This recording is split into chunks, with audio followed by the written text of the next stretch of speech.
These are the problems. ये सारे homework हमें आपको असाइनमेंट के रूप में दिए हुए थे करने के लिए। आई होप आप लोग कर लिए होंगे। तो अगर नहीं भी किए होंगे तो मैं इसका सोल्यूशन आप लोगों को बता देती हूँ किस तरीके से सॉल्व होगा। ये मैंने कुछ प्रॉब्लम्स आप लोगों को दिए थे डाइपाइन मीथेन रीअरेंजमेंट पर। तो कैसे करेंगे इसको, फर्स्ट क्वेश्चन देखते हैं हम लोग। मुझे अगर कोई और भी प्रॉब्लम दिया होगा तो आप लोग मुझे बता दीजिएगा।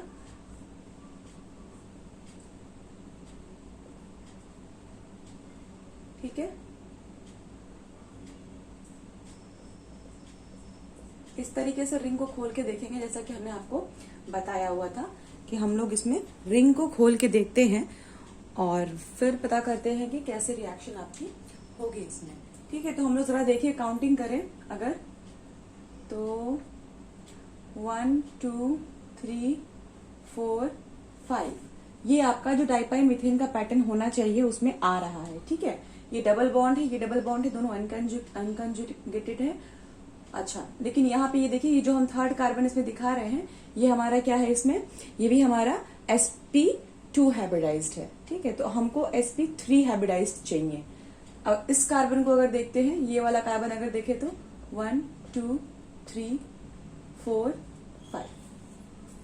तो इस केस में भी ऐसा ही हो रहा है कि अच्छा, हमारा प्रॉब्लम देखिए जरा सा, शायद मैंने जो प्रॉब्लम आपको दिया था वहां यहाँ डबल बॉन्ड नहीं था। ठीक है, अब ओके, अब ठीक है। अब हम लोग कोई एक रिंग को देखें इन दोनों में से, अगर हम इसको देखते हैं तो 1 2 3 4 5। ठीक है, ये आपका 5 हो गया और थर्ड कार्बन आपका sp3 है। तो इसको अगर हम pH लिखे, अब ये हमारा pH हो गया और ये हमारा, तो कैसे होगा, मैंने बताया था आप लोगों को कि ये जो दोनों अनकॉन्जुगेटेड डबल बॉन्ड होते हैं, डाइइंग्स होते हैं, ये आपके इस तरीके से रेडिकल की तरह फॉर्म कर लेते हैं। ठीक है, ये दोनों जो आपके हैं इस तरीके से फॉर्म कर लेंगे और जो ऊपर वाले हैं आपस में क्या होते हैं, एक दूसरे से ऐसे लिंक हो जाते हैं। ठीक है, फिर आपका नीचे वाले का कार्यक्रम होता है। क्या होगा इसमें आपका, ये जब ये न्यू बॉन्ड फॉर्म होते हैं, मैंने पहले आपको बताया था, इस तरीके का होता है सिस्टम 1 2 3 4 5। ठीक है, ये आपका रेडिकल बना इस तरीके से और ऊपर वाले 2 4 हैं जो इस तरीके से बॉन्डिंग कर लेते हैं, जैसा कि हमने यहाँ पे किया 2 और 4 हमारा यहाँ पे इस तरीके से बॉन्ड बना लिया। ठीक है, उसके बाद या तो ये रिंग ब्रेक करेगा या तो ये वाला बॉन्ड ब्रेक करेगा।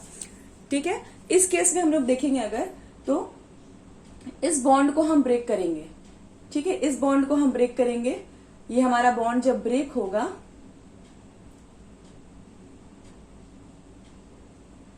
ये हमारा बॉन्ड जब ब्रेक होगा तो एक यहाँ पे आपका रेडिकल आएगा और एक इस पर रेडिकल आएगा। देखते हैं, दोनों ही करके देखेंगे हम लोग, जितनी पॉसिबिलिटी यहां बन रही हो। ठीक है,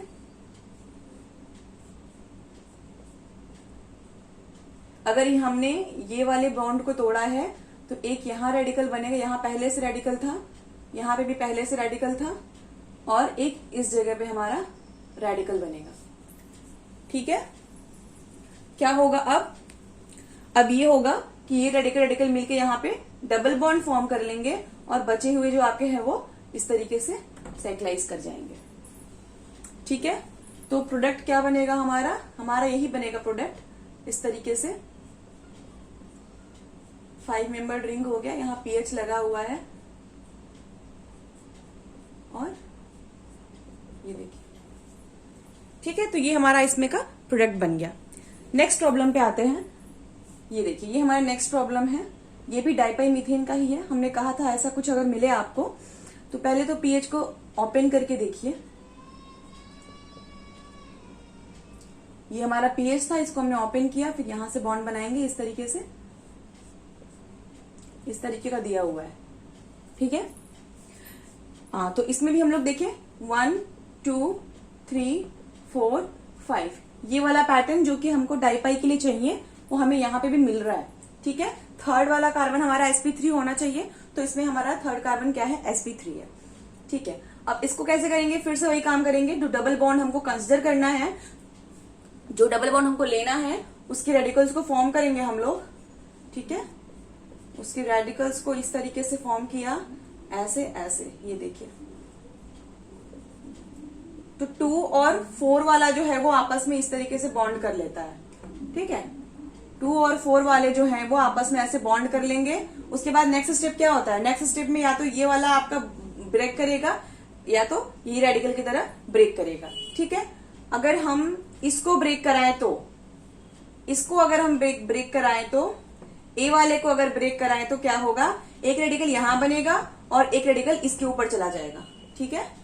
देखते हैं, ये देखिए यहां पहले से रेडिकल था, ये वाला बॉन्ड तो प्रेजेंट ही है, इस बॉन्ड के ऊपर रेडिकल आ जाएगा और एक रेडिकल इसका यहां पे आएगा और यहां पहले से रेडिकल था, तो ये हमारा क्या देगा प्रोडक्ट, ये वाला रेडिकल इससे ज्वाइन कर लेगा और ये आपस में क्या बना लेंगे, डबल बॉन्ड फॉर्म कर लेगा और ये आपका रिंग फिर से क्या हो जाएगा, एरोमेटाइज हो जाएगा, ठीक है।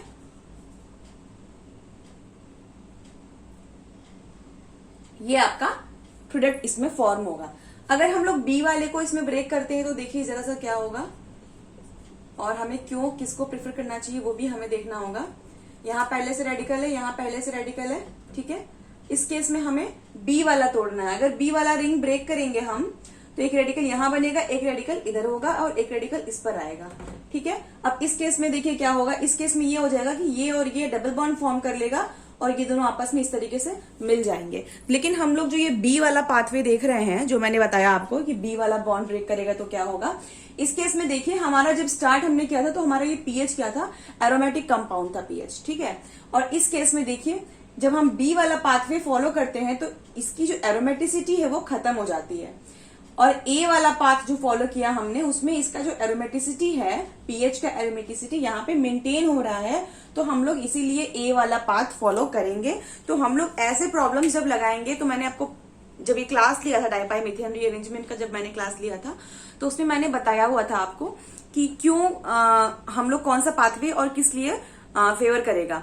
ये हमें देखना है कि पहली बात तो स्टेबिलिटी किसकी ज्यादा है। अगर कोई पीएच सब्स्टिट्यूटेड बॉन्ड है तो वो ज्यादा स्टेबल होगा रेडिकल के फॉर्म में, तो उसको प्रेफर करना है। और इस तरीके से अगर बॉन्ड ब्रेक होना है तो हम लोग यहाँ पे ये देखेंगे कि कौन सा एरोमेटाइज हो जा रहा है या फिर कॉन्जुगेट फॉर्मेशन तरीके से बन रहा है, तो उस पाथवे को हम लोग फॉलो करेंगे। कुछ एग्जाम्पल्स हमने पहले लगवाए थे आप लोगों को और कुछ अभी सॉल्व करवा रही हूँ, ठीक है।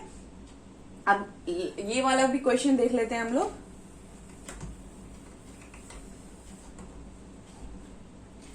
सिमिलरली इस क्वेश्चन में देखिए जरा सा क्या करना है। अगर आप इसको समझेंगे, डबल बॉन्ड यहाँ पे भी डाइईन है, अगर 1 2 3 4 इसको नंबरिंग कर रहे हैं तो पहली बात तो ये देखिए 4 तक ही नंबरिंग जा रहा है। हमको पूरा 1 2 3 4 5 कार्बन की जरूरत होती है, जिसमें कि थर्ड कार्बन आपका sp3 हाइब्रिडाइज होता है, जो कि यहाँ पे ऐसा नहीं है। इस केस में देखिए जरा, अगर हम 5 मेंबर वाले को कंसिडर करें तो 1 2 3 4 5, तो इस केस में ऐसा हो रहा है कि 1 और 5 कार्बन हमको मिल रहे हैं, दोनों की डाइईन है, और थर्ड कार्बन आपका sp3 है, तो इसमें हम डाइपाई कर सकते हैं। किस तरीके से करेंगे हम लोग, इसको भी करने के लिए बिल्कुल वही चीजें करनी है। यहाँ रेडिकल बन गया और 2 और 4 वाले आपस में क्या कर लेंगे, बॉन्ड फॉर्म कर लेंगे, ठीक है। बहुत आसान है, ऐसे रेडिकल हमने दो तरफ बना लिया। शॉर्ट में मैकेनिज्म बता रहे जैसे कि आपका प्रोडक्ट बन सके, ठीक है। तो इस तरीके से आपका यहाँ बॉन्ड बनेगा सेकेंड और फोर्थ में, और ये इस तरीके से बचे होंगे। क्या करना है हम लोगों को फिर, या तो ये बॉन्ड ब्रेक होगा या तो ये बॉन्ड ब्रेक होगा। फिर से वही बात हो गई, ए करे या तो बी करे। अगर हम ए वाला ब्रेक करें तो आपको ऐसे मन देखना होगा कि अगर ब्रेक करते हैं तो क्या बनता है। अगर इसको ब्रेक करते हैं तो एक इसको ब्रेक कर दिया तो एक यहाँ पे रेडिकल आ जाएगा और एक यहाँ पे रेडिकल आ जाएगा, ठीक है। बना के देखते हैं हम लोग। यहाँ पहले से पढ़े हैं रेडिकल इस तरीके से। अगर ये वाला बॉन्ड ब्रेक हो गया तो एक रेडिकल यहाँ आ गया, ठीक है, और एक यहां आ गया इस कार्बन पे। ये बॉन्ड ब्रेक हो गया, इस कार्बन पे रेडिकल आ गया, ठीक है। तो क्या होगा फिर, ये दोनों आपस में यहां बॉन्डिंग बना लेंगे इस तरीके से, और ये वाला आके इससे जुड़ जाएगा, ठीक है, इस प्रकार। तो ये आपका बनेगा प्रोडक्ट। अगर हम लोग को बी वाला देखना हो तो बी वाला अगर देखें तो कैसे होगा, ये वाला अगर ब्रेक करेंगे तो यहाँ रेडिकल बनेगा और इस कार्बन पे बनेगा, ठीक है। कैसे होगा, यहाँ पहले से रेडिकल है, यहाँ पहले से रेडिकल है, हम लोग बी वाला ब्रेक कर रहे हैं तो एक इस कार्बन पे रेडिकल आ जाएगा और एक यहाँ रेडिकल आ जाएगा। तो क्या बनेगा, ये डबल बॉन्ड बन जाएगा इस तरीके से, और ये वाला देखिए ऐसे आके जुड़ जाएगा इससे। ठीक है, तो इन दोनों ही केस में हमको देखना है कि क्या हो रहा है। तो दोनों ही केस में जरा देखिए, इस केस में जो हमारा प्रोडक्ट बन रहा है ये डबल बॉन्ड कॉन्जुगेटेड फॉर्म में आ रहा है। यहाँ पे भी देखो कॉन्जुगेशन में था ये, यहाँ पे भी कॉन्जुगेशन में है, और इस केस में देखिए तो ऐसा कोई कॉन्जुगेशन नहीं है इस केस में। तो ये वाला पाथ हमारा रूल आउट हो जाएगा और ये वाला पाथ फॉलो होगा, तो ए वाला पाथ हमारा प्रोडक्ट देगा। ठीक है, तो ये प्रॉब्लम्स थे आपके। असाइनमेंट नंबर मुझको नहीं याद आ रहा है अभी, वो आप देख लीजिएगा कि कौन से वाले असाइनमेंट में मैंने आपको प्रॉब्लम्स दिए थे। अच्छा, अब नेक्स्ट कुछ प्रॉब्लम्स मैंने दिया था।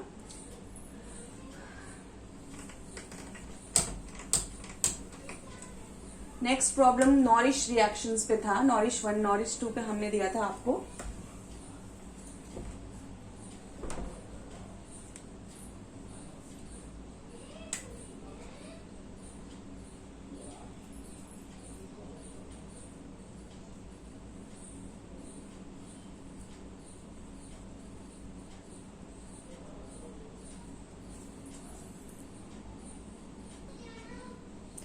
तो ये प्रॉब्लम्स थे आपके।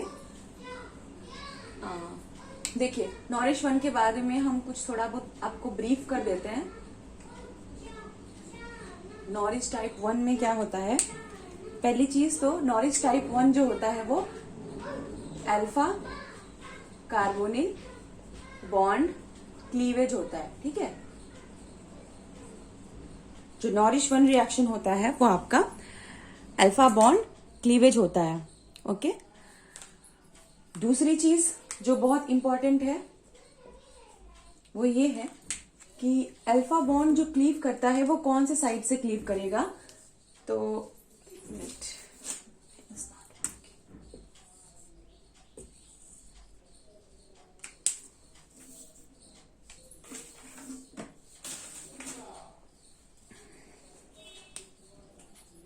मोस्ट सब्स्टिट्यूटेड साइड, ठीक है, most substituted side will be cleaved. ठीक है, अगर कहीं पे भी कंपटीशन हो रहा है कार्बोनिल के लेफ्ट साइड या राइट साइड किसके तरफ वाला आपका बॉन्ड क्लीव करेगा, तो जिस साइड सब्स्टिट्यूशन ज्यादा है उस साइड हमारा क्लीवेज होगा बॉन्ड का। ठीक है, नेक्स्ट पॉइंट क्या है, वेपर फेस में आपका डीकार्बोनिलेशन होता है। ठीक है, डीकार्बोनिलेशन मतलब कि सीओ का बाहर निकलना। कार्बोनिल क्या होता है, सीओ होता है, कार्बोनिल ग्रुप का बाहर निकलना। तो सीओ ग्रुप का बाहर निकलना विच इज डीकार्बोनिलेशन किस में होता है, वेपर फेस में होता है। ठीक है, तो और लास्ट पॉइंट एक और क्या है, जब कोई लिक्विड फेस दिया हो, ठीक है, लिक्विड फेस दिया हो तो उस केस में क्या होता है, हाइड्रोजन एब्स्ट्रैक्शन होता है। लिक्विड फेज में अगर हो रहा है हमारा रिएक्शन तो हाइड्रोजन एब्स्ट्रैक्शन होगा। तो अनसैचुरेटेड आपके एल्डिहाइड बन जाएंगे या फिर और कीटीन फॉर्मेशन हो जाता है। ठीक है, तो स्टार्ट करने से पहले, प्रॉब्लम सॉल्व करने से पहले ये सब पॉइंट्स को हमें ध्यान में रखना है जो मैंने अभी बताया आपको। पहली चीज क्या है कि अल्फा कार्बोनिल बॉन्ड क्लीवेज होता है आपका नॉरिश टाइप 1 रिएक्शन में। ठीक है, जनरली आपका मोर फेवरेबल होता है वेपर फेस में। ठीक है, और वेपर फेस क्या देता है, वेपर फेस आपका डीकार्बोनिलेशन कर देता है, उसमें से -CO निकल जाता है। बॉन्ड क्लीवेज किस साइड से होती है, बॉन्ड क्लीवेज उस साइड से ज्यादा होगा जो साइड हमारा स्टेबल रेडिकल देगा। ठीक है, जैसे कि अगर हम ये जो बात कर रहे हैं, अगर एक एग्जाम्पल इस तरीके का ले हम लोग, अगर एक एग्जाम्पल इस तरीके का ले, अगर एक एग्जाम्पल ऐसा ले, ठीक है, ऐसा कोई प्रॉब्लम हो हमको मिला हो अगर, तो देखिए इस अल्फा क्लीवेज, ये आपका सीओ है, ये भी अल्फा कार्बन है, ये भी अल्फा कार्बन है, ये भी अल्फा बॉन्ड है, ये भी अल्फा बॉन्ड है। तो इस केस में हमारा इधर वाला क्लीव करेगा। ठीक है, ये बॉन्ड जो है आपका राइट साइड वाला जो बॉन्ड है ये क्लीव करेगा। क्यों क्लीव करेगा? बिकॉज आफ्टर क्लीवेज ये आपका जो रेडिकल देंगे वो CH3 से सब्स्टिट्यूटेड है, मोर सब्स्टिट्यूटेड है than comparison to this one left side वाले। तो इसलिए हमारा ये वाला साइड जिधर सब्स्टिट्यूशन है वो साइड आपका क्लीवेज देगा। ठीक है। और लास्ट पॉइंट है आपका कि लिक्विड फेज में हाइड्रोजन एब्स्ट्रैक्शन होता है जिससे कि एल्डिहाइड का फॉर्मेशन होता है और कीटीन का फॉर्मेशन होता है। ठीक है। तो ये पॉइंट्स नोट कर लीजिए आप लोग। अब इसके बेसिस पे हम प्रॉब्लम्स को सॉल्व करते हैं। इसके अलावा देखिए कुछ एक्सेप्शंस होते हैं, कैसे प्रोडक्ट्स बन रहे हैं हमारे वो हमको देखना पड़ता है, उसके अकॉर्डिंग ही हम प्रोडक्ट्स बनाते हैं। अब देखिए पहला क्वेश्चन आप लोग इसमें देखिए, इसमें हमने ये नहीं दिया हुआ है कि आपका ये वेपर फेज में है कि आपका ये लिक्विड फेज में है। तो अगर ऐसा है तो हमको देखना है कि किस तरीके से ये आपका मोर स्टेबल रेडिकल फॉर्मेशन हो रहा है। ठीक है। तो पहली चीज तो इधर इस साइड का देखिए चाहे इस साइड का देखिए, बोथ साइड जो आपका है, both side equal amount of substitution है। तो हमें ये नहीं देखना है कि किधर से आपका ब्रेक करेगा, किसी भी साइड से इसको आप ब्रेक कर सकते हैं फर्स्ट स्टेप में। ठीक है। हमने इधर से मान लीजिए ब्रेक कर दिया, एक रेडिकल यहां फॉर्म हो गया और एक रेडिकल इधर फॉर्म हो गया। तो एक चीज और बता दूं कि ये तो है कि चलिए वेपर फेज में अगर नहीं दिया है कि लिक्विड फेज है नहीं, कि हमारा रिएक्शन लिक्विड फेज में जा रहा है कि वेपर फेज में जा रहा है, अगर ऐसा कुछ नहीं दिया है तो हमको ये मान के चलना है कि ये वेपर फेज में ही रिएक्शन चल रही है। ठीक है। और डिकार्बोनिलेशन हमको कराना है उसमें, और डिकार्बोनिलेशन कराने के लिए क्या होता है कि दोनों, जैसे फर्स्ट स्टेप में एक साइड का बॉन्ड क्लीव हुआ, सेकेंड स्टेप में आपका दूसरे साइड का भी बॉन्ड क्लीव कर जाएगा, तब जाके अब देखिए क्या होता है, ये भी बॉन्ड क्लीव करेगा तो यहाँ रेडिकल फॉर्म होगा, यहाँ रेडिकल फॉर्म होगा, ये दोनों रेडिकल आपका C ट्रिपल बॉन्ड O माने कार्बोनिल निकाल देगा यहां से, और बचेगा क्या आपका, ये देखिए ये दोनों ही बहुत ही स्टेबल आपके रेडिकल बचेंगे। तो जो मैंने आपको बताया था कि वेपर फेज में डिकार्बोनिलेशन होता है, डिकार्बोनिलेशन में क्या होता है, जो दो रेडिकल बचते हैं आफ्टर बॉन्ड क्लीवेज वो कंबाइन कर जाते हैं। जनरली तो यही होता है, इस तरीके से देखिए कंबाइन कर गए, दोनों रेडिकल ने क्या कर लिया, कंबाइन हो गए दोनों रेडिकल। ठीक है।